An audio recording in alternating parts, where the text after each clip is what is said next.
You know, for the longest time now, Christian nationalism itself has been treated as nothing more than a fringe idea of a bygone era. And yet today it's seemingly influencing elections, political movements, and showing up anywhere political power is being contested. I mean, it's exponentially risen again, so much so now it's one of the hottest topics in politics. Because at the center of this whole thing is a very simple question. Can a nation belong equally to everyone if it's increasingly defined by one religion, one nation, under God? To answer that, we first need to understand what even is Christian nationalism.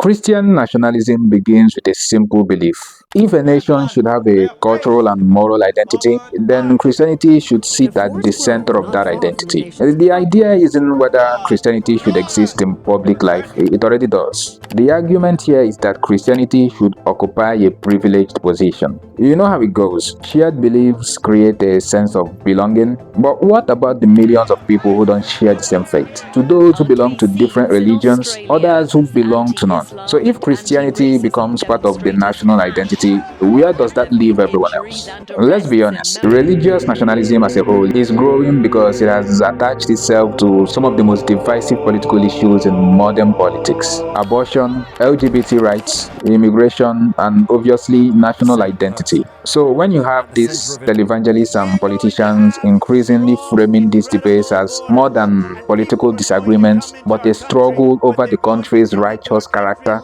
then they are making a case of it's all about survival. The belief that a nation built on traditional religious values is being fundamentally broken. That means if a country's identity is under threat, restoring it becomes a political mission, a moral obligation. So here we are. That's why Christian nationalism has regained influence. It's not just offering political solutions, it's telling a story about who the nation was, who it has become, and who it should be again. We're going to protect Christianity, and I can say that. I don't have to be politically correct. The issue is that political movements like this rarely stop at identity. Identity eventually becomes policy. Policy requires decisions. Which values become law? Which traditions deserve protection? Which beliefs receive special treatment? Who gets represented? Who gets ignored? If identity becomes policy, someone eventually has to decide whose identity counts. Taking extreme steps to change voting laws. The more closely a nation is tied to a religion, the more difficult it becomes to remain neutral towards people outside that religion. That's just common sense. It's not even an argument about faith as much as it is about political power, as in who gets to shape public life and who gets to decide what the country ultimately stands for.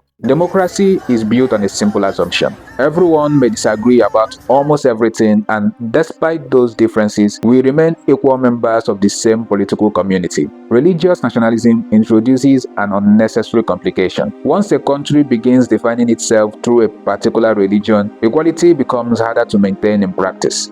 The more citizenship moves towards religious identity, the easier it becomes to divide society into insiders and outsiders. People who supposedly represent the nation and people who don't.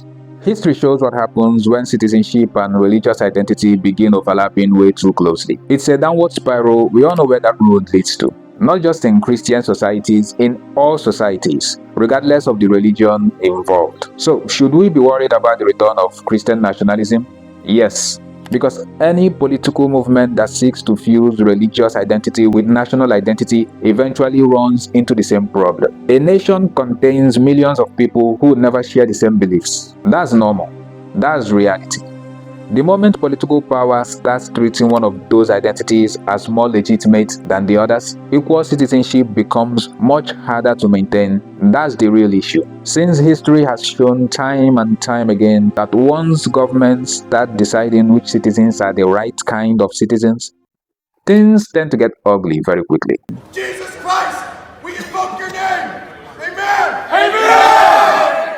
We need to be the party of nationalism, and I'm a Christian and I say it proudly. We should be Christian nationalists. The church is supposed to direct government, not the opposite way. The church is supposed to influence government, and we need to be so involved in what is going on in our government. We are the Christian Taliban. This is the era of Christian nationalism.